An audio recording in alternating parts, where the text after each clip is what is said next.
Hi guys, this is Bamboo. Welcome back to another video. Sorry that it's been so long. I feel like I start all my videos with that, but I always mean to make more of these than actually ends up happening. So it's been a while, and I've grown quite a bit since the last video I made. I think the last video I had about 650 or 700 million influence, and now I'm at 1.3 billion. So a lot has definitely been progressing for me. There's been a lot of things happening in our kingdom that have been good.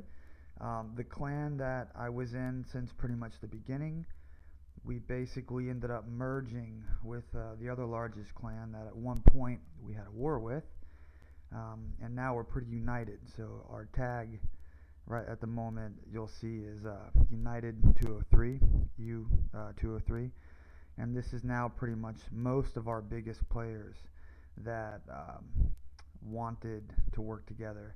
There's still, of course, a few problems in our kingdom, people that refuse to work as a team and want to be doing their own thing, but that's okay.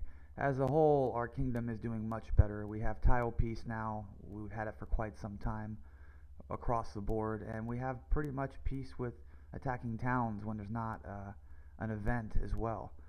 And since right now there's a lot that has happened with the new update, now there's the clan versus clan battles, the kingdom versus kingdom, the revenge. There's always something going on, making it very difficult to get a break. So you really don't need to be attacking your own kingdom. I don't feel ever at this point. So I wanted to go over a few things that I would like to see in the future of Vikings, like maybe in the next update. I don't know if how many people see these videos or if anyone from Polarium cares, but I feel that I should at least talk about the things that I would like to see and what I think would improve the game for everybody. So the first on that list is the way invaders work as far as being able to attack them while under a shield. Right now you can hit invaders while you're shielded, and that makes sense because if your hero is out of town, your troops in your town is very vulnerable. But what that allows is everybody to shield up and just hit invaders and use those points to win the kingdom versus kingdom or the clan versus clan or all the different events, and basically they're immune from being touched. It gives people a way to play the game without ever having to worry about attacking or defending. And the game is called Vikings. It's a war game. I don't think there should be a farming strategy to it that completely hides you from the war.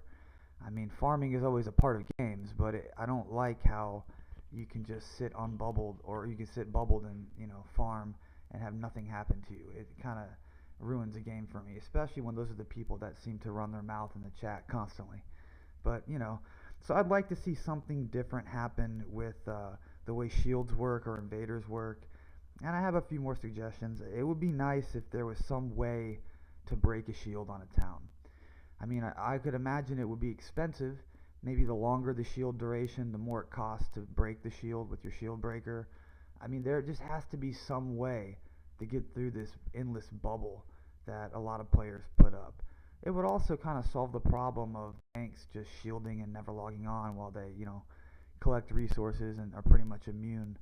If there was some way to at least narrow the time that a shield could be on, even that would be a big difference. If the maximum shield length you could put was 8 hours, there'd be a lot more room for error. If you weren't allowed to stack them past a certain number of days, that would help. But since you can log on and put a 4 weeks worth of shield up or more now, I feel like that's a problem.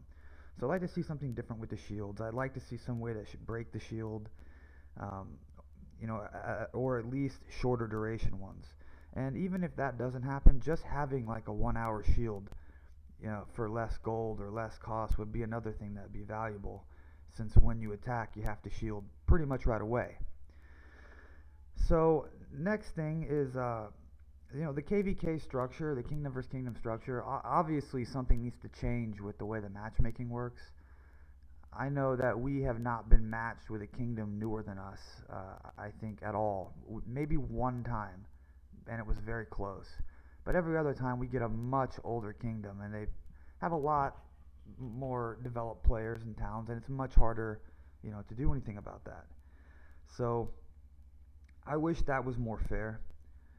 Also, I do love those events, but I wish they were more structured toward killing and less structured toward farming, resource gathering, and invaders. I think you should get some points for that, but it should be cut like by 60 or 70%. I feel. I think really the killing troops should be the main focus. And I mean they're trying to get there. That's kind of how it is, but it's not enough right now. We're losing way too many uh, points by just being out farmed. It's not fun for me. So that's just my opinion on that. The clan versus clan I really like. It basically gives us another chance to go explore a new kingdom and fight new players. Um, it's also a way for the stronghold to be useful with upgrading it to get the points. The problem right now is we seem to need a new update. Our clan and many, many other clans have maxed out their strongholds, so the only thing they can even do is transform resources, which really serves no purpose. So hopefully when the new update comes and there's more stuff to do there, that'll make that better. I am a big fan of giving the big reward of resources to the clan once you get the win. That's of course really good. Um, so as you can see now, this is my troop count. Um, I'm sharing this publicly because it doesn't really matter if people see it. It is what it is. I don't understand how many or why people always hide their name and hide their troop count like it's a big mystery. Well, here you go, guys. This is what I have. It's a lot. You probably can't hurt me. So it is what it is. But as you can see, I've become basically kind of obsessed with training troops during the train events. I really try to do all this training whenever there's the double boost. Obviously you need the 10% bonus to the speed ups, you need the troop training bonus, and if you can have the KVK or revenge bonus as well, you get all three. You really can cut this down.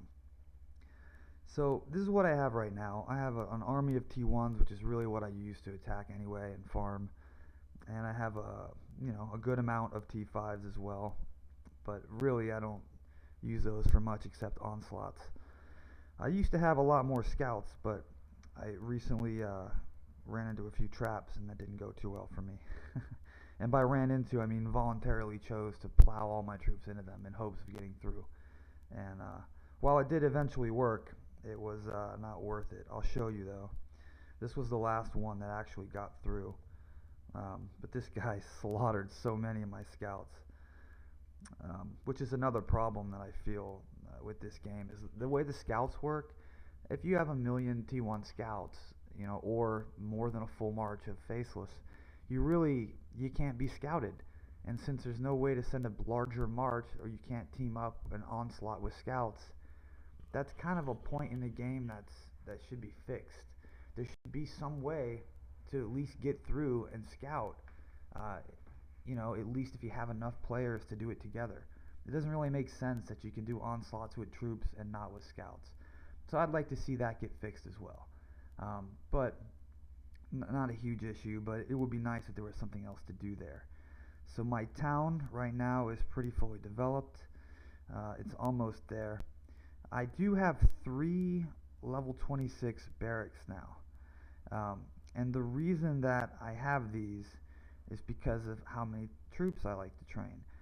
I can actually train 22,000 troops in one session when I have my training set on. Right now it shows 18,000, but when you have the training set with the hero on, it's over 22. So the good thing about that is during the training boost times, it takes really less than one 15-hour boost to do a whole 22,000 T1s. So that allows me to train very quickly, and that's how I have so many troops, because I can do big waves at a time. I mean, so resources is what turns out to be the problem. Like I said before in a previous video, the only thing you should be using your gold for is to buy these coffers that give you the boost. Specifically this one, the huge coffer. This is the best value. So I use my gold for that, and then everything else in the game is done with resources. You just need the time. So that's kind of how I'm progressing so quickly, and what I think you should do, at your own pace. But it's really important that you don't start these large knowledge upgrades or mass train troops until they have the right event and you have the biggest bonus. I mean, everything takes so long now, at least for me. the extra 10% makes a big difference. I'm going to show you guys where my knowledge is at as well.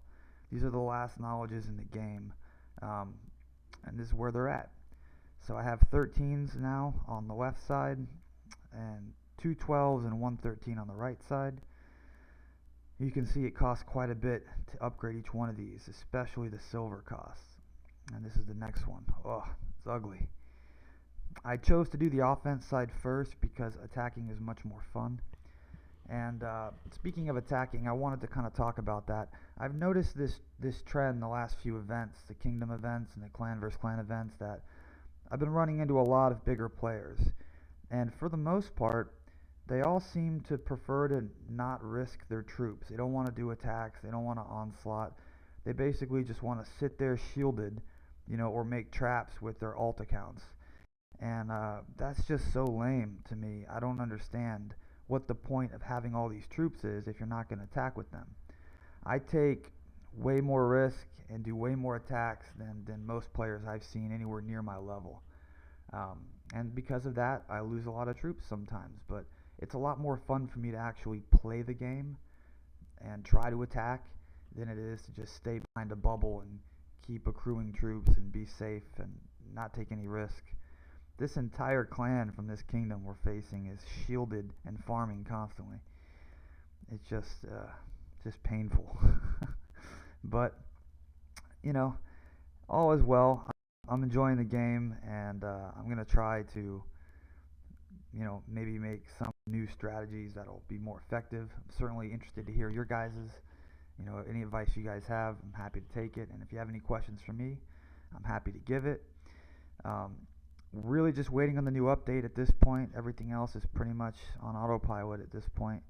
We need more things for the stronghold to do. We need to find some way to progress in the game and deal with the large players.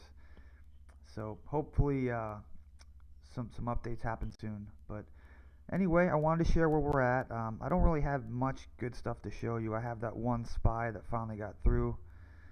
You can see this. Other than that, there was a few defenses where a random person tried to attack me, and that's what happened. Obviously he should have never tried that by himself, but yeah, that's a lot of troops he's running into, so you can see. But there hasn't been anything super big happened. We pretty much have been able to keep the place of power in our kingdom all the time now that our clan is united. And I've had a few players ask me, how it is having a clan that's like half Russians and half, American English speaking. It's actually fine. We communicate pretty well. The Line app with the translator is very helpful. And, now that all the bad players and bad seeds are out of the kingdom, our clan's doing really well. So, things are looking up, and I look forward to seeing you guys very soon.